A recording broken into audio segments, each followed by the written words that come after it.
ہربنسپورہ میں سرکاری زمینوں پر قبضوں کو واگزار کروانے کے لیے کارروائیوں کا سلسلہ آئے روز جاری رہتا ہے، لیکن اس کے باوجود نامعلوم قبضہ گروپوں کے ہاتھوں Pir Naseer, Chandian, Ibrahim colony, Nazir park, Abubakar colony, Dera Hakima, Madina town, Manzoor colony میں تعمیرات کا سلسلہ جاری ہے۔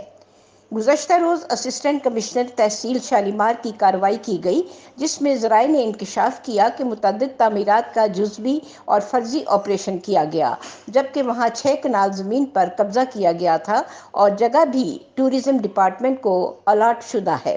بتایا گیا کہ اس آپریشن میں 6 کنال 11 مرلہ سرکاری زمین کو واگزار نہیں کروایا گیا، بلکہ قبضہ گروپ کے ساتھ ساز باز کرکے فرضی دیوار کو گرا دیا گیا۔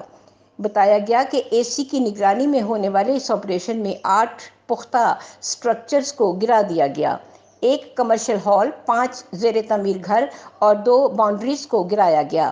واضح رہے کہ ہربنسپورہ سرکل میں قبضہ مافیا کے خلاف جتنے آپریشن کیے گئے اور پٹواری کی رپورٹ کے مطابق جتنی مالیت کی زمین اب تک واگزار ہو چکی ہے، اس کے مطابق صوبہ پنجاب کا بجٹ بھی کم ہوگا، لیکن تمام آپریشن میں واگزار کروائی گئی نہ زمین سرکاری قبضے میں اور نہ ہی وہ مالیت جس کا اعلان کیا گیا تھا۔ اس حوالے ڈی سی لاہور مدثر ریاض کے نوٹس میں لانا ضروری ہے۔ ہربنسپورہ میں متعدد کارروائیاں جعلی، بے بنیاد اور آنکھوں میں دھول جھونکنے کے لیے کی جاتی ہیں۔